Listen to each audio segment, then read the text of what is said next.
세상에서 시달린 친구들아 위로해 주님 바라보라. 힘이 없고 내 마음 연약할 때 능력의 주님 바라보아라. 주의 이름 부르는 모든 자는 힘 주시고 늘 지켜주시리. 눈을 들어 주를 보라. 내 모든 염려 주께 맡겨라. 슬플 때에 주님의 얼굴 보라. 사랑의 주님 안식 주리라. 눈을 들어 주를 보라. 내 모든 염려 주께 맡겨라. 슬플 때에 주님의 얼굴 보라. 사랑의 주님 안식 주리라.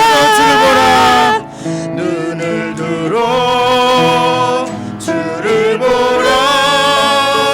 내 모든 염려 주께 맡겨라. 슬플 때에 주님의 얼굴 보라.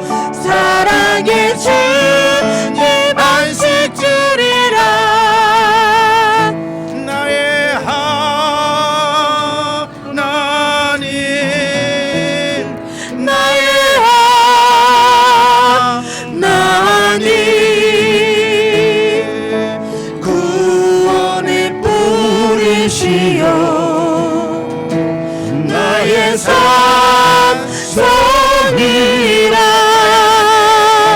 나의 하나님 나의 하나님 나의 여호와 그는 나의 여호와 나의 구세주 나의 하나님 나의 하나님 나의 여호와 나의 구세주 나의 힘이 되신 여호와여 나의 힘이 되신 여호와여 내가 주님을 사랑합니다. 주는 나의 반석이시며 나의 요새시라. 주는 나를 건지시니 나의 주 나의 하나님 나의 피할 바위시여 나의 방패시라. 나의 하나님 나의 하나님 구원의 뿌리시여 나의 산성이라. 나의 하나님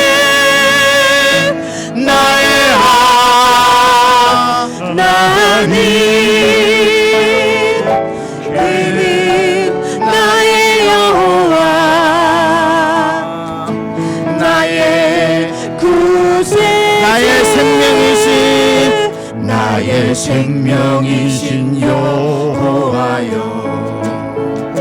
내가 주님을 찬양합니다. 주는 나의 사랑이시며 나의 의지시라. 주는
우리 찬양을 기뻐 받아주신 우리 하나님께 박수로 영광 돌리려고 합니다. 할렐루야.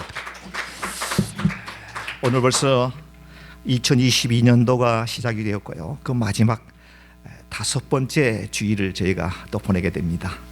세월은 유수처럼 우리들의 앞을 휙휙 지금 지나가고 있는 것 같습니다.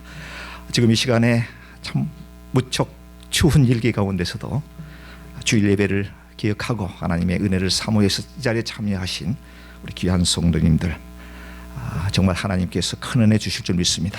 특별히 이 시간에 유튜브를 통해서 영상 예배에 참여하신 세계 도처에 흩어져 있는 우리 믿음의 형제들에게도 동일한 축복과 감사의 말씀을 전해드리면서 우리 자리에 일어나셔서 우리 주님 가르쳐 주신 기도송 부르시면서 1월 5번째 주일 예배 하나님께 영광 돌리시겠습니다.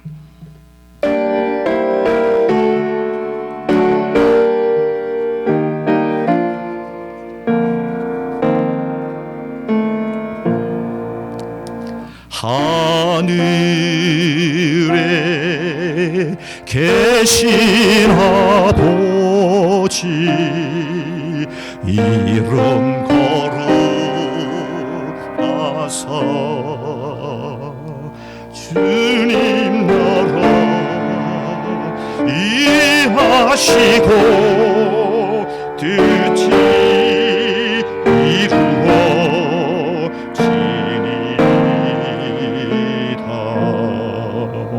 일용할 양식 주시고 우리들의 큰 죄 다 용서하시고 또 시험에 들게 마시고 악에서 구원하소서. 대개 주의 나라 주의 권세 주의 영광 영원히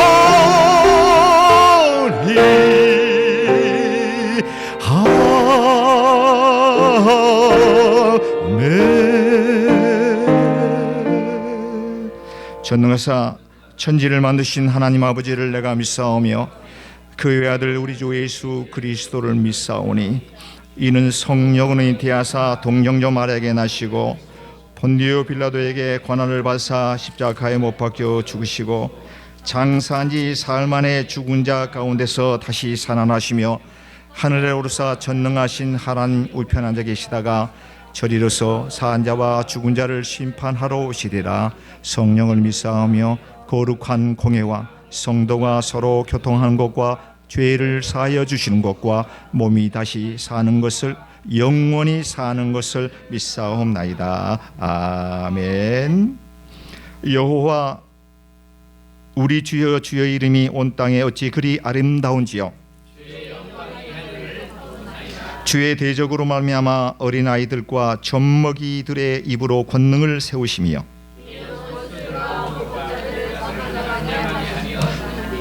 주의 손가락으로 만드신 주의 하늘과 사람이 무엇이기에 주께서 그를 생각하시며 그를 하나님보다 조금 못하게 하시고 주의 손으로 만드신 것을 다스리게 하시고 만물을 그의 발 아래 두셨으니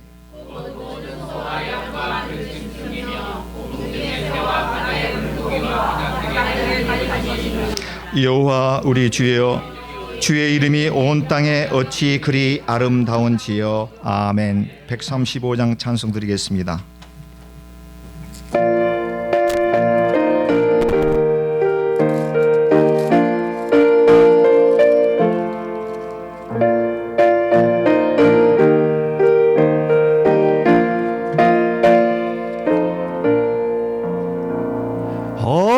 어저께나 오늘이나 그 어느 때든지 영원토록 변함없는 거룩한 말씀 세상 지나고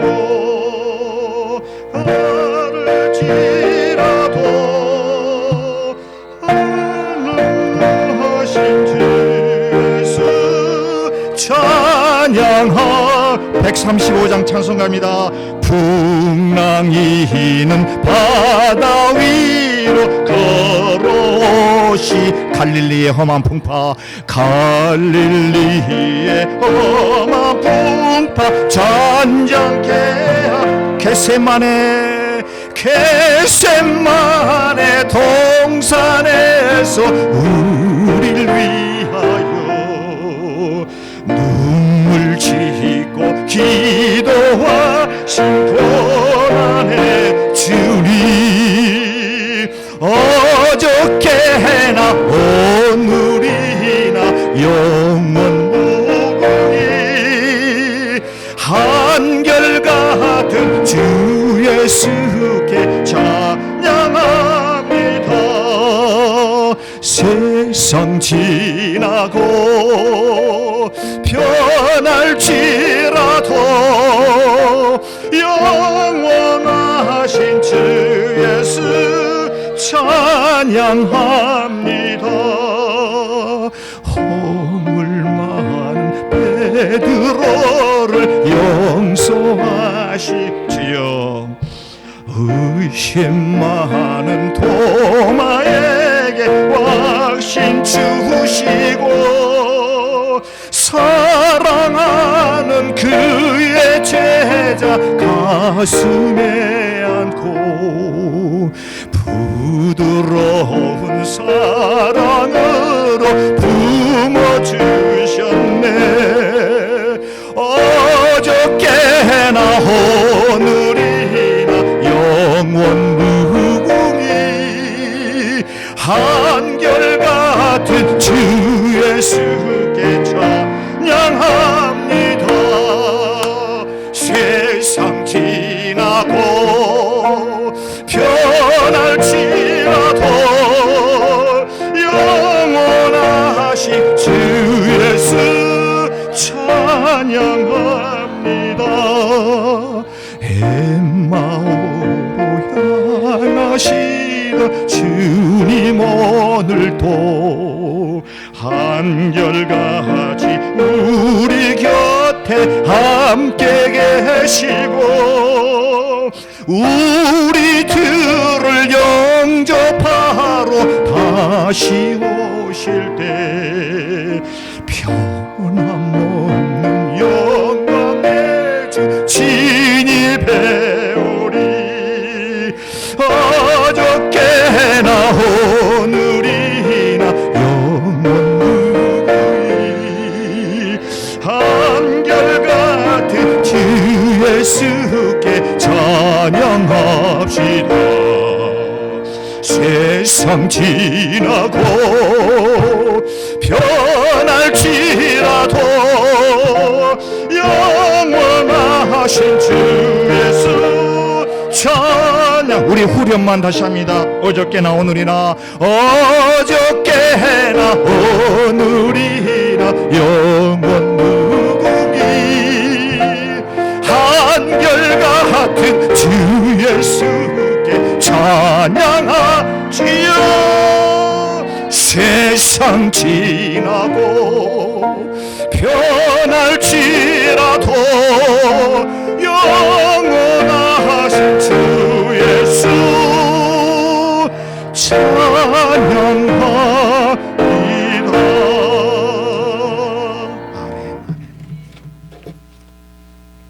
다 같이 기도하시겠습니다. 참 고마우신 하나님 아버지, 주님의 은혜 은총에 감사드립니다. 어저께나 오늘이나 여일하게 우리들을 사랑하셔서 아버지 주의 전에 나와 주님 앞에 예배하며 찬양하며 기도하며 하나님의 말씀을 상고하며 듣고 아버지 그 말씀이 우리들의 가슴판에 새겨줄 수 있는 하나님께서의 그 사랑 아버지 무한히 감사드립니다.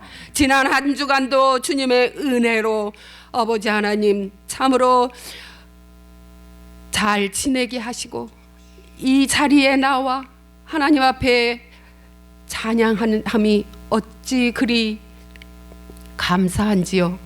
아버지 감사하는 자에게 하나님께서 더 많은 감사로 우리의 길을 열어주시고 우리들의 앞날에 펼쳐주시는 주님의 살아계심을 아버지 오늘도 체험하며 아버지 앞으로도 우리가 아버지 하나님 우리 가는 생애 끝까지 체험하며 감사가 넘치게 하여 주시옵소서.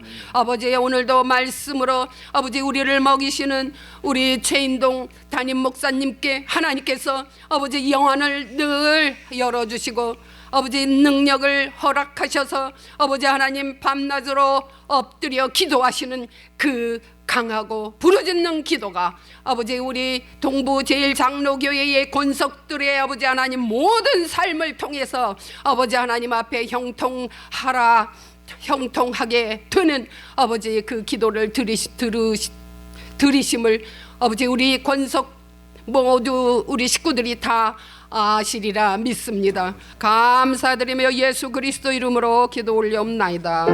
아멘.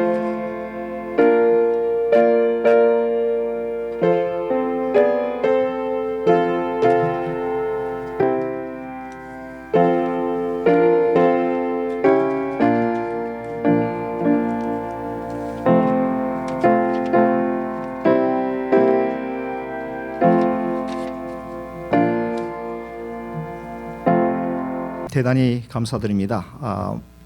장로님께서 광고해 주신 것처럼 저희 동부 제일장로교회가 창립이 된 지 23주전을 맞게 되는 때가 바로 3월 첫째 주가 되겠습니다. 그래서 그 길을 기념하는 그런 차원에서 심령대 부흥 사경회를 계획 중에 있습니다.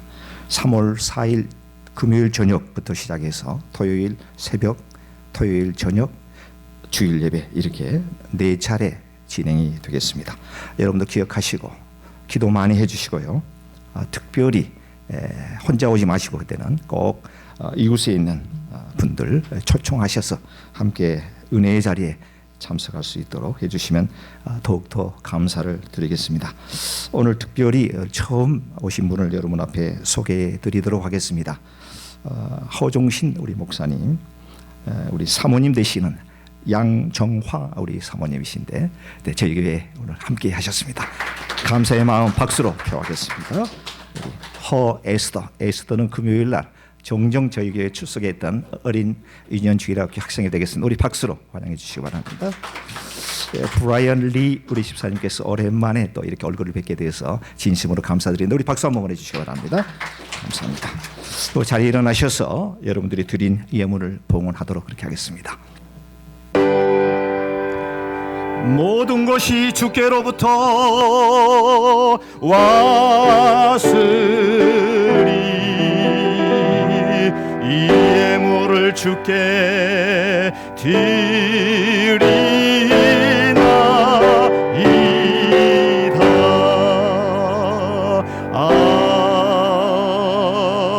아멘.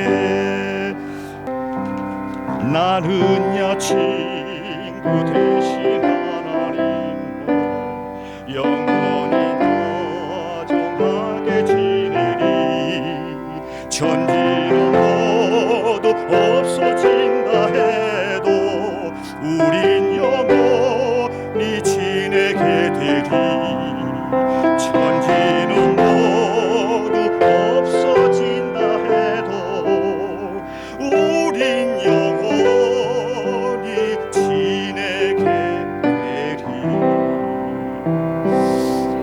결국 우리의 신앙생활은 예수님과 얼마만큼 동행하느냐 그렇지 못하느냐에 달려 있습니다.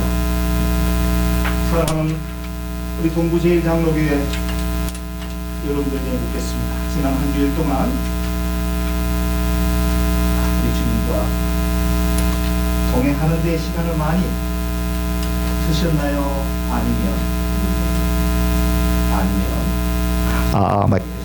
마이크 대신에 아니면 돈 버는데 세상 일에 이생의 안목에 육신의 정욕에 흠취되어서 주님과 동행하는 데 시간을 덜 소비하셨습니까? 그에 대한 대답은 여러분 마음속에 각자가 내리시면 좋겠습니다. 주님과 동행하는 삶 속에서 하늘로부터 내리는 신령한 은혜가 우리의 마음을 위로하게 되고요, 때로는 진퇴양난의 상황 속에 놓일 때에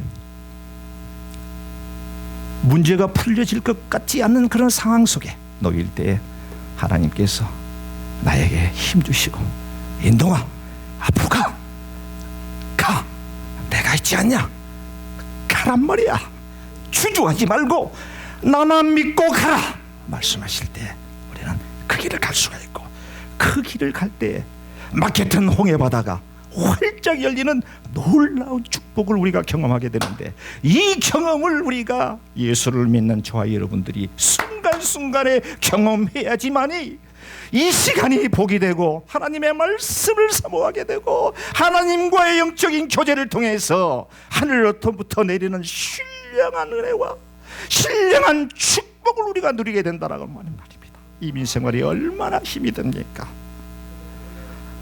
사단은 삼킬 자를 두루 찾아다닌다라고 하는 말씀이 있습니다. 깨어라. 주님께서 말씀하십니다. 하나님과의 영적인 만남의 시간을 통해서 주님께서 베풀어 주신 커다란 은혜가 저와 여러분들의 삶을 내비게이션과 같은, 나침판과 같은 그런 삶의 안전한 축복의 길로 인도해 줄 것을 저는 확신하고 또 확신해 마지 않습니다. 구약 성경의 마지막 책이 무엇이죠? 구약 성경의 제일 마지막에 있는 책, 말라기. 말라기는 4장으로 되어 있고요, 6절까지 이렇게 있습니다. 그리고 뉴 테스트먼트, 신약 성경의 제일 처음에 나오는 책은 다 아시겠죠? 마태복음. 구약의 마지막 책인 말라기 4장 6절에서 구약이 그 막을 내리게 되고요, 뿐만이 아니라 신약의 마태복음 1장 1절이 시작이 되기까지는 장장 400년이라고 하는 엄청난 시간적 공간이 존재하고 있습니다. 아셨습니까? 네, 말라기와 마태복음의 그 사이에 400년이라고 하는 실로 엄청난 기간이 존재하고 있었다라고 하는 말이 됩니다. 어떤 성서학자는 이 400년의 이 기간을 신구약 중간기라고 하는 이름을 붙이기도 합니다. 신약과 구약의 중간기다. 이 시기에 이스라엘에서는 사회적으로 어떤 변화가 있었을까요? 어찌 보면 성경에 기록되어지지 않는 400년이라고 하는 이 기나긴 세월 동안에도 우리 하나님께서는 졸지도 아니하시고 주무시지도 않으시고 저와 여러분들을 위해서 엄청난 계획을, 구속 사역의 계획을 준비하고 계셨다라고 하는 사실을 우리는 기억해야 됩니다. 이스라엘의 그 3대 왕 솔로몬 왕이 이제 하직하게 되고요, 그의 아들이 이제 결국은 북쪽의 이스라엘과 남쪽의 남유다와 두 개의 왕국으로 이렇게 쪼개지게 되었습니다. 북쪽의 나라의 이름은 북이스라엘, 남쪽은 다 아시는 바와 같이 남유다로 이제 명명하게 되었습니다. 이렇게 남과 북 이스라엘이 한민족이 두 개의 민족으로 나라로 쪼개진 상태의 그 기간이 장장 500년이 지났습니다. 우리 조선시대의 그 기간이 500년이라고 하지 않습니까? 이스라엘이 남과 북이 쪼개 있으면서 지나왔던 그 기간이 500년입니다. 이렇게 남과 북이스라엘과 남유다가 쪼개진 상태에서 북쪽에 있는 이스라엘이라고 하는 이 나라는 당시 강대국이었던 아시리아에 의해서 BC 약 한 730년경에 결국은 나라가 망하게 됩니다. 그리고 그로부터 약 150년이 지난 약 한 BC 580년 정도 경에, 그러니까 예수님이 태어나기 전을 얘기하는 겁니다. 580년 경에 시드기야 왕 때입니다. 바벨론이라고 하는 이 나라에 의해서 남유다도 결국은 멸망을 당하게 되고, 남유다의 지식층 한 40,000명과 다니엘과 사드락과 메삭과 아벳느고, 이 친구들이 이제 결국은 바벨론의 포로로 끌려가게 되고, 바벨론에 있는 사람들이 그 포로로 끌려온 사람들을 지칭하여 저들은 유대인이다 라고 해서 이스라엘이 오늘까지 주이시, 유대인이라고 하는 그 호칭을 쓰고 있습니다. 이스라엘이라고 하는 이 나라의 정체성은 이제 결국은 BC 580년경에 완전히 역사의 뒤안길로 사라지게 되었습니다. 이렇게 이스라엘을 접수한 바벨론은요, 훗날 지금의 이란입니다. 페르시아 제국, 페르시아 제국으로부터 또다시 정복을 당하게 되고 멸망에 이르게 됩니다. 이 페르시아가 이제 결국은 이 바벨론이라고 하는 나라를 정복한 이후에 그 시기에 쓰여진 책이 말라기에서부터 시작하여 거꾸로 한 7개 책인 미가, 나움, 하박국, 스바냐, 학개, 스가랴, 말라기가 페르시아 제국 그 시기에 선지자들에 의해서 기록되었습니다. 결국은 또 이 페르시아는 나중에 헬라 문명을 탄생시켰던 그리스라고 하는 대제국에 의해서 멸망을 당하게 되고요. 이 시기를 이제 신구약 중간기로 본다라고 하는 말씀을 드리는 것입니다. 헬레니즘이 세상을 정복했던 바로 그 시기입니다. 바로 그 시기입니다. 이때 유대인들에게는 비록 나라는 이미 없어졌지만 그들 민족에게는 사실상 그들의 혼과 사상을 지배하고 있었던 크게 세 종류의 파가 이스라엘의 백성들의 사고 속에 깊숙이 뿌리를 내리고 있었는데, 그 파가 사두개파와 에세네파와 오늘 본문에서 등장하는 바리새파가 되겠습니다. 이 세 개의 종파는 이스라엘 백성들의 삶과 문화 전반에 걸쳐서 아주 깊숙이 뿌리를 내리고 있었고요, 마치 정신적 지주와 같은 역할을 하고 있었다라고 보시면 됩니다. 나중에 이제 기회가 있을 때 그 아세네파와 이 사두개파에 대해서 좀 더 설명할 수 있는 기회가 올 것이라고 믿고요. 오늘은 이 설교에서 언급되어진 바리새파에 관한 내용만 좀 더 알아보도록 그렇게 하겠습니다. 이 바리새파, 바리새인이라고 하는 이 단어의 어원은 그 헬라어에서 출발하게 되는데 페라사이오스라고 하는 이 어원이 있다고 합니다. 이 단어의 뜻은 구별된 자라고 하는 뜻을 가지고 있고요. 그들 스스로는 보통 사람들과 구별되어 있다라고 생각을 하고 자신들은 늘 거룩하다고 생각을 하고 지내게 되었습니다.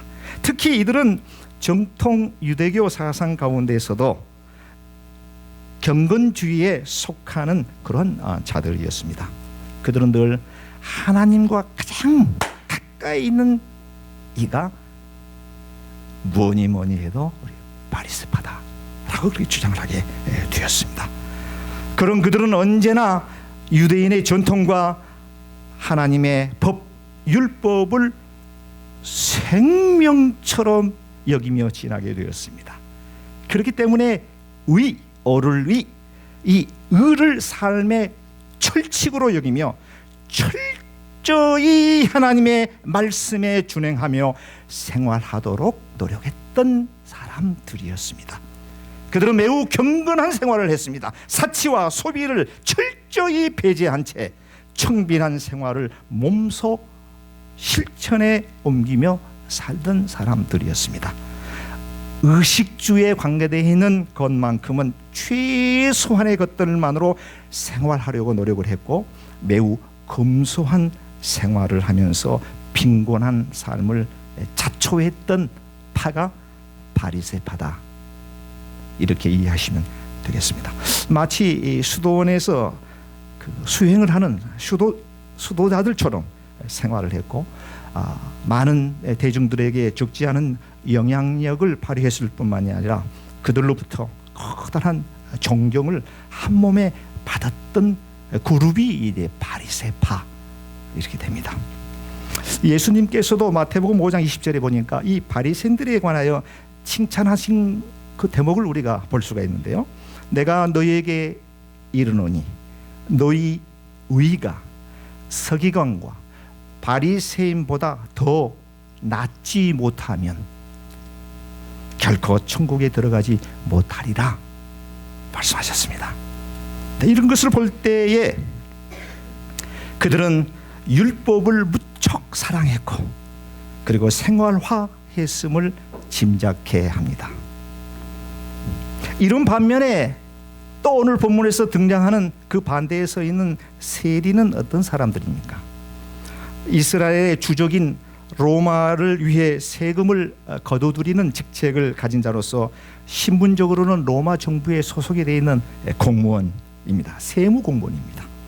그들은 같은 민족들로부터는 매국노, 돈만 하는 수전노, 동족들의 피를 빨아먹는 흡혈귀와 같은 말을 듣고 살며 같은 농포들로부터 멸시와 천대로 철저히 소외 배척 당했던 자들이 바로 세리의 직분을 갖고 있던 사람입니다. 많은 사람들이 세리와 함께 어울리려고 하지를 않았습니다. 그야말로 아주 멸시하고 천대를 하게 되었습니다. 요즘 말로 하면은 왕따 인생 정도 됩니다.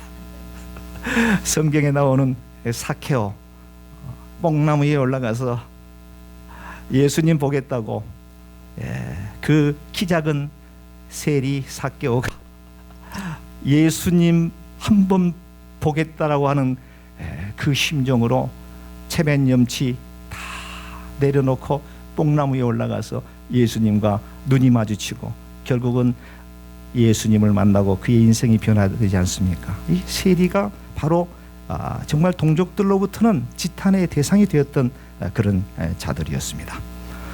오늘 함께 은혜 받을 오늘 본문의 말씀을 저희 함께 읽도록 그렇게 하겠습니다. 누가복음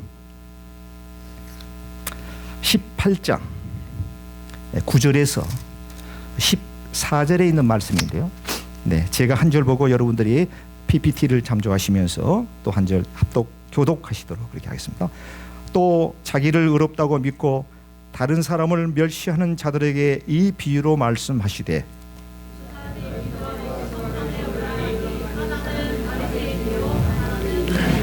바리새인은 서서 따로 기도하여 이르되 하나님이여 나는 다른 사람들 곧 토색, 불의, 간음을 하는 자들과 같지 아니하고 이 세리와도 같지 아니함을 감사하나이다.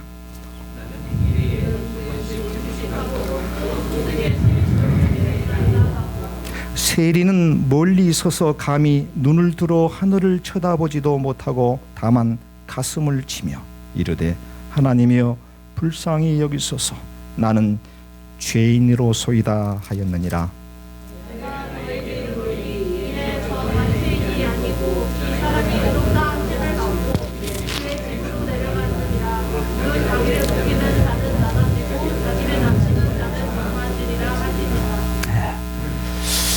오늘 이 짧은 본문 속에서 바리새인의 기도와 세리의 기도하는 모습을 대조시키면서 예수님께서 그 비유로 하신 말씀이 오늘 본문이 되겠습니다. 9절에 본문 말씀을 시작하기 전에 표제어로 또 자기를 의롭다고 믿고 다른 사람을 멸시하는 자들에게 비유로 말씀하시되라고 하는 표제어가 붙어 있습니다. 아주 우연찮게 동일한 시간대에 사회적으로 서로 어울릴 수 없는 전혀 다른 반대의 위치에 서 있었던 바리새인들과 세리가 한 교회에 동일한 시간에 지금 기도하러 성전에 올라가게 됩니다. 바리새인이 이렇게 기도를 합니다. 서서 세리와 같이 이렇게 옆에 곁에 있는 게 아니라 따로 서서, 멀리 서서. 그렇죠? 바리새인은 구별되고 거룩한 자인데 저 흡혈귀와 같은 수전노와 같은 매국노와 같은 세리와 같이 할 수 있겠습니까? 바리새인은 멀리 따로 서서 이렇게 기도합니다. 하나님이여, 나는 다른 사람과 같지 않게 토색하지 않았습니다. 도둑질하지 않았다라는 것이죠. 두 번째, 불의하지 않았습니다. 법을 위반하지 않았습니다. 하나님의 율법을 준행하면서 살았나이다. 간음하지 않았습니다. 그리고 또 이렇게 기도합니다. 나는 저 세리처럼 살지 않았음을 감사합니다. 기도합니다. 그리고 또 계속해서 기도합니다. 나는 일에 2번씩 금식합니다. 소득의 10의 1조를 하나님께 드렸습니다. 이렇게 기도를 합니다. 내용상으로 볼 때 이 바리새인의 기도엔 전혀 문제점을 발견할 수가 없습니다. 오히려 대단하게 느껴집니다. 하나님의 사람이라고 그러면 당연히 이 같은 삶을 살도록 애쓰고 힘쓰고 노력해야 된다라고 저는 생각이 되어집니다. 자, 여기까지 이 바리새인의 기도엔 전혀 다른 문제점이 보이지를 않습니다. 여러분 그렇게 생각되십니까? 토색하지 않았고요, 하나님의 율법을 그대로 준행했고요, 간음하지도 않았고요, 저 세리처럼 도둑질하지도 않았고요, 나는 일에 2번씩 하나님께 금식 기도를 했고요, 나는 나에게 얻어진 소득의 10의 1조를 하나님 것으로 인정해서 들었습니다. 어찌 보면 우리가 추구해야 될 신앙생활의 모습이 아닌가 이렇게 생각이 되어집니다. 아무 문제가 없습니다. 자, 2번째, 이와 반면에 세리의 기도의 내용을 살펴보겠습니다. 멀리 서서, 이 말은 성전 앞으로 감히 나가지도 못하고 멀리 서서 죄인이기에 감히 눈을 들어 하늘을 쳐다보지도 못하고 다만 가슴을 치면서 하나님이여, 나를 불쌍히 여기소서, 나는 죄인입니다 라고 애통해하는 마음으로 부르짖습니다. 절규합니다. 하나님이여, 나를 불쌍히 여기소서, 나는 죄인입니다. 세리의 기도입니다. 철저히 자신이 죄인이라고 하는 사실을 고백합니다. 세리의 기도엔 겉으로 볼 때 자랑할 것이 전혀 없습니다. 내세울 만한 점도 하나도 보이지는 않습니다. 그의 삶은 바리새인처럼 그렇게 율법에 의한 바른 의로운 삶을 살지 못했다라고 하는 것을 우리는 여기서 깨달아 볼 수 있습니다. 하지만 예수님께서는 이 2 사람의 기도를 지켜보시면서 바리새인보다 세리가 더 의롭다고 외치었습니다. 무엇이 어떤 이유로 예수님의 눈에는 한평생을 그렇게 참되게 살고 하나님의 말씀을 준행하면서 10의 1조를 드리면서 일에 2번씩 금식 기도를 하면서 토색하지 아니하면서 간음하지 아니하면서 미워하지 않으면서 살았던 바리새인의 기도보다 주여, 나를 불쌍히 여기소서, 나는 죄인입니다, 나는 죄인입니다, 나는 죄인입니다, 자신을 철저히 죄인으로 고백하고 가슴을 쳤던 세리의 기도에 하나님께서, 우리 예수님께서는 그의 손을 들어주셨을까요? 무슨 연유로 그랬을까요? 오늘 이것을 찾아보는 것이 오늘 설교의 핵심이 되겠습니다. 바리새인들의 생각했던 몇 가지 커다란 착각을 가지고 있었습니다.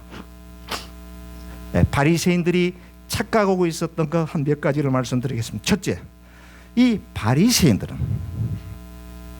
율법주의적 사고에서 빠져 있었습니다. 율법 지상주의를 표방하는 자들이었습니다. 율법을 통해서 하나님의 의에 도달할 수 있다라고 하는 생각을 아주 강하게 가지고 있었다라고 하는 것이죠. 그렇기 때문에 자신들은 율법을 지켰기 때문에 하나님과 가장 가까이에 있는 자들이라고, 스스로 경건한 자라고 여기게 되었습니다. 두 번째, 스스로 의롭다라고 하는 이 자만감에 빠져 있었습니다. 교만의 극치입니다. 세 번째, 타인과의 비교의식 속에서 스스로 우월감에 도취되어 있었다라고 하는 점입니다. 율법 중요합니다. 율법을 가급적 지키려고 노력해야 됩니다. 하나님께서 저와 여러분들에게 복을 주시기 위해서 주신 법이 아닙니까? 그게 바로 하나님의 법, 율법입니다. 그 율법은 나와 하나님과의 1대1의 관계 속에서 많이 적용되어지는 것입니다. 율법을 지키지 못한 내 형제를 돌아보면서, 내 이웃을 돌아보면서 너 왜 그런 삶을 살아가느냐, 너는 왜 하나님께서 싫어하는 짓만 골라 하느냐라고 비판하는 용도로 사용돼서는 안 된다라고 하는 점을 우리는 깊이 있게 인식해야 됩니다. 율법은 하나님께서 당신의 사랑하는 백성들이 최소한 이것만 지키고 산다라고 하면은 내가 너를 축복하겠다라고 하는, 하나님께서 저와 여러분들을 사랑하셔서 주는 아주 귀한 축복입니다. 어떤 분들은 율법을 생각하면서 뭐 이렇게 법을 지킬 필요가 뭐 있느냐라고 생각하는 분도 계실 줄 압니다. 그렇지 않습니다.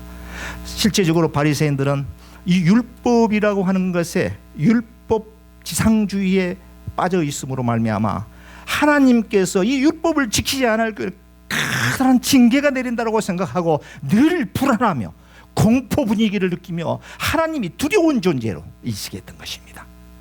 하나님은 사랑의 하나님이요, 하나님께서 우리에게 법을 주신 이유는 우리 인간들을 사랑하시기 위해서 그 법을 주셨음에도 불구하고 그 문자적 거기에 빠져 있어서 하나님의 그 마음 심정을 깨닫지 못하고 문자적으로 율법을 해석하였기 때문에 그들은 하나님의 사랑을 체험적으로 받아들이지 못하는 같은 실수를 범하게 되었다라고 하는 점이 되겠습니다. 우리가 손가락으로 태양을 가리킬 때 우리는 태양을 보지 못하고 손가락을 봅니다. 하나님의 말씀을 외칠 때에 하나님의 말씀, 하나님께서 왜 우리에게 이런 말씀을 주셨을까? 하나님께서 이 말씀을 주실 때는 어떤 하나님의 심정이 담겨 있을까를 우리는 깨달아야 됩니다. 그렇게 할 때에 그 말씀이 내 발의 등이요 내 길에 빛이 되는 줄 믿습니다. 아멘. 하나님께서 이 말씀을 주실 때 이 말씀 속에 하나님의 심령과 예수님의 심정을 우리가 느껴야 된다라고 하는 말씀이 되겠습니다. 율법적 사고의 문제점, 율법주의적 사고의 문제점은 자기만 옳고 남은 다 옳지 않다라고 하는 이 교만한 생각입니다. 율법대로 살아가지 못하는 사람들을 이해하기보다는 멸시하고 경멸하게 되는 죄를 범하게 됩니다. 긍휼히 여기는 마음보다는 쉽게 판단하고 정죄하려고 합니다.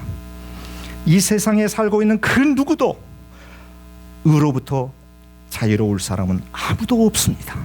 로마서 3장 10절에 의인은 없나니 하나도 없다고 하셨고 스스로 의롭다라고 하는 자는 하나님께 커다란 죄를 짓는 것과 같다라고 하는 말씀을 로마서에 그렇게 기록을 하고 있습니다. 바리새인들은 극단주의적인 율법주의에 사로잡혀 있었다라고 하는 점을 우리 예수님께서 지적하고 있습니다. 교회에서 중책을 맡고 있는 저와 같은 사람들이 특히 유념해야 될 부분이 바로 이 점이 아닌가 생각을 해봅니다.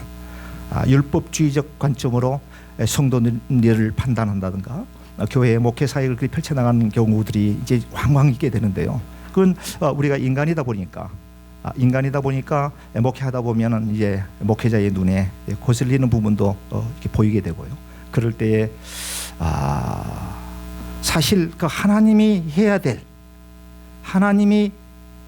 담당해야 될 그 역할까지 목회자가 나서서 그렇게 살면 됩니까? 기도해야지요. 말씀도 봐야지요. 그렇게 살면 안 돼요. 라고 이렇게 지적할 때가 너무도 많이 있는데요. 교육적 차원에서 물론 사랑의 마음으로 아주 권면하고 하는 것은 당연히 목회자로서 지도자로서 해야 되는 덕목입니다만은 그렇지 않은 차원에서 사랑이 배제된 상태에서 정죄하거나 비판하거나 하는 해서는 절대로 안 된다라고 하는 점을 우리는 기억해야 됩니다. 조금 전에도 말씀드렸지만 율법을 지키는 것은 나와 하나님과의 1대1의 관계 속에서만 필요한 것이 됩니다. 내 이웃, 내 형제 자매들이 율법대로 살지 않았을 때 그걸 비판하고 정죄하는 도구로 사용해서는 안 된다라고 하는 점입니다. 그건 교만입니다. 마치 이 말씀을 보면서 저는 탕자의 비유 속에서 나오는 그 큰아들과 탕자 둘째 아들 그 스토리를 생각하게 되었는데요. 사실 어떻게 보면은 여러분들 잘 아시죠, 그네요. 장자는 성경에 보니까 그렇게 기록이 되어 있습니다. 한 번도 아버지의 말을 명령을 거역한 적이 없다고 합니다. 시키는데도 순종하고 했는데 그 둘째 아들 그 녀석은 이제 장차 받게 될 자신의 분깃을 미리 갑을 당겨가지고 해외에 나가서 하랑팡당 주색 잡기에 다 소비해 버리고 결국은 돼지가 먹는 쥐업 열매 먹다가 그 아버지께로 가자. 아버지의 집에 가서 자식보다는 차라리 아버지 집에 종들이 많은데 그 종으로 그냥 있으면 굶지는 않지 않겠냐라고 하는 생각으로 컴백 홈 집으로 돌아오잖아요. 근데 아버지는 그 아들이 무엇이 그렇게 반갑다고 성경에는 그렇게 나와 있지는 않습니다만 막 다 벗어 제끼고 그냥 쫓아가서 아들을 끌어안고 동네 사람들을 불리고 살찐 송아지를 담고 잔치를 벌리고 딩가 축하하는데 밖에서 새가 빠지게 열심히 아버지의 말에 순종해서 일하고 돌아오니까 자기 집에서 뭔가 풍악이 울리고 난리가 났어요. 고기 냄새가 나고. 그러니까 종에게 묻습니다. 야, 저게 도대체 어디서 무슨 일이 일어났냐? 하니까 종이 그렇게 얘기를 하지 않습니까? 집 나간 아들 그 아버지의 분기 다 가지고 가서 허랑방탕에 써버리고 거지가 돼가지고 들어온 자식 그 아들을 아버지가 당신의 아버지께서 반갑다고 지금 이리 난리를 죽이고 있습니다.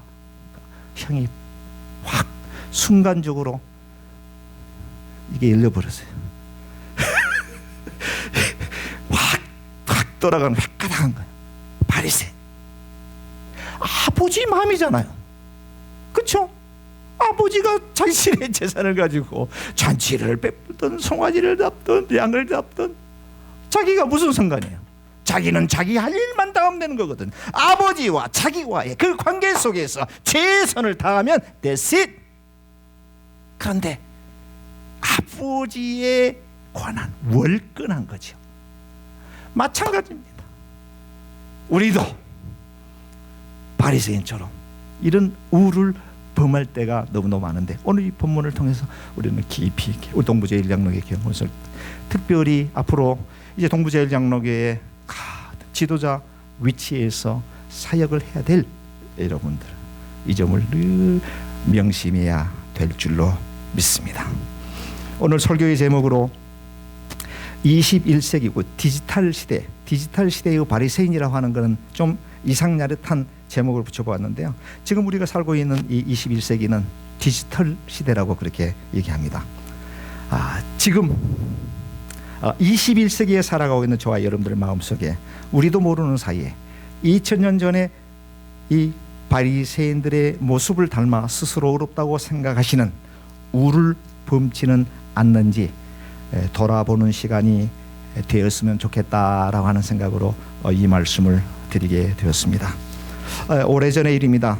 여러분도 잘 알고 계시는 아주 존경받는 한국에서 유명한 훌륭한 목사님 한 분의 이야기를 끝으로 오늘 말씀을 맺도록 이렇게 하겠습니다.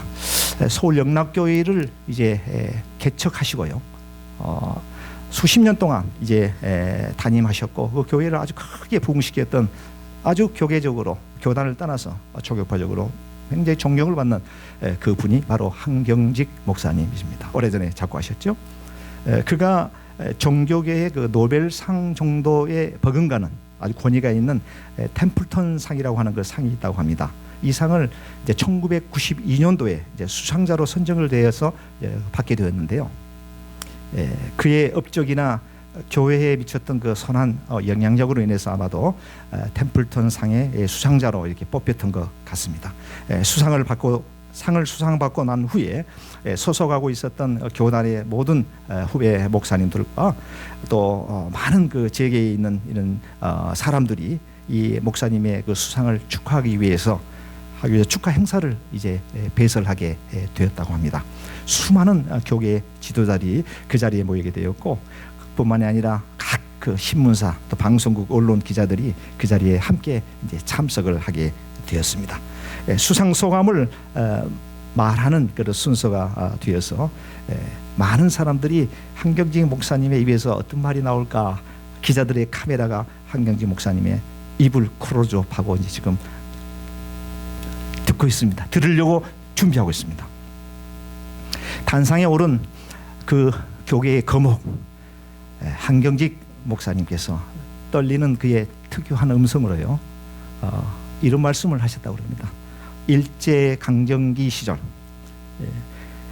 신사 참배를 한 것이 일생의 짐이었는데 우상 숭배의 죄를 이제서야 여러분들 앞에 고백하게 되고 하나님께 진정으로 참회하게 되었다고 말씀하셨습니다. 그렇습니다. 바로 이와 같은 모습이 오늘 우리 예수님께서 저와 여러분들에게 던지시는 예수님의 귀한 메시지입니다. 철저히 나는 죄인으로서이다. 감히 하나님의 존전에 나아갈 수 없는 흉악무도한 죄인입니다. 나를 불쌍히 여기소서.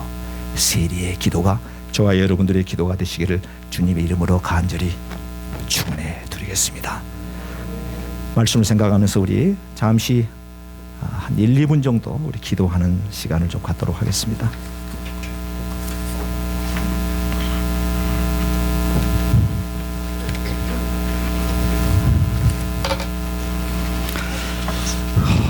거룩하신 아버지 하나님,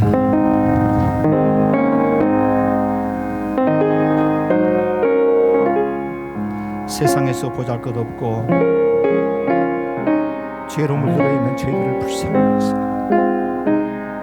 오늘도 하나님의 귀한 말씀으로 우리를 깨우쳐 주시고 바리새인과 세리의 기도의 모습 속에서 나는 죄인으로서이다, 나를 불쌍히 여기소서 가슴을 치며 참회와 회개하는 세리의 기도를 더 의롭다고 말씀해 주신 주님, 우리 사랑하는 동부제일장로 귀한 모습들, 이 세리와 같은 삶의 모습을 닮아갈 수 있게 하시고 매일매일 순간 가슴을 치며 주여 우리를 불쌍히 여기소서, 나는 죄인으로소이다, 나를 불쌍히 여기소서, 나는 죄인으로소이다, 주여 나를 불쌍히 여기소서, 나는 죄인으로소이다 고백하며 참여하며 하나님의 은혜를 갈구하는 저희들 될 수 있도록 아버지 하나님이여 축복하여 주옵소서.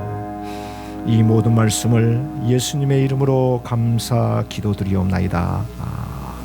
우리 자리에 일어나셔서 마지막 찬송 나의 모든 행실을 우리 찬양 드리시겠습니다.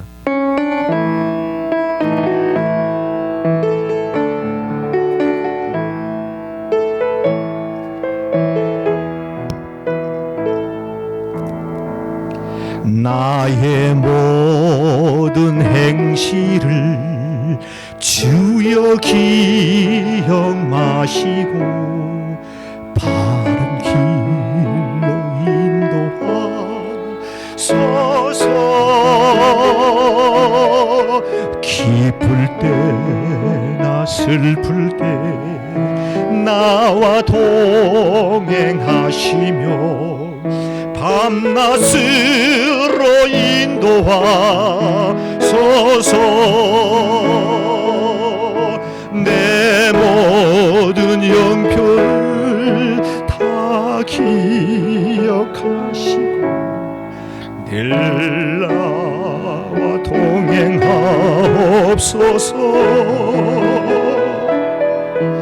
나의 생명 주 남김없이 드리니 주여 나를 지켜주소서.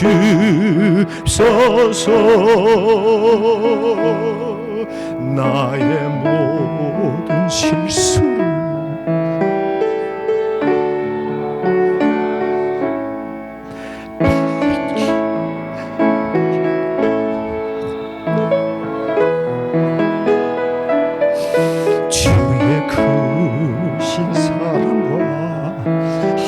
하늘나라 영광을 나도 전파하게 하소서. 내 모든 영편을 다 기억하시고 늘 나와 동행하옵소서. 나의 생명 주 앞에 남김없이 드리니 주여 나를 지켜주소. 우리 가사를 생각하면서 2절 우리 다시 한번 부르겠습니다. 2절 우리 다시 합니다. 주여 용서하시고 바른 길로 인도하소서.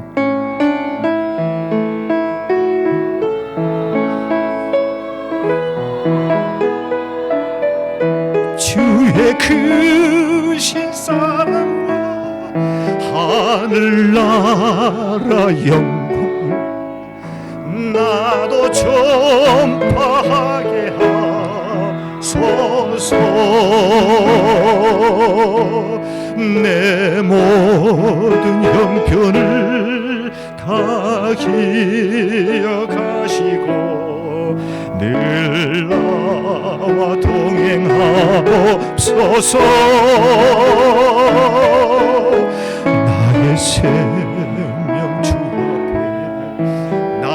남김없이 드리니 주여 나를 지켜주소서.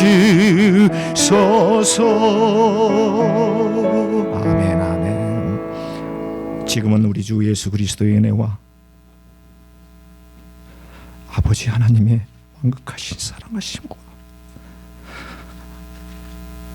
성령님의 내주 충만하신 은혜가 오늘 말씀을 듣고 세리와 같은 기도를 드리겠다라고 다짐하고 고백하고 두 주먹을 불끈 쥐고 그렇게 살아야 되겠다라고 결심하는 우리 이 자리에 머리 숙여 하나님 예배하는 동부제일장로의 귀한 권속들, 저들의 머리 위에, 가정 위에, 자녀들 위에, 하는 사업 위에 혹 이런저런 사정에 의해서 이 자리에 참석하지 못한 당신의 사랑하는 하나님의 백성들, 저들의 가정 위에, 머리 위에, 자녀들 위에 지금부터 영원까지 함께 하시기를 우리 구주 예수 그리스도의 이름으로 간절히 축원하옵나이다.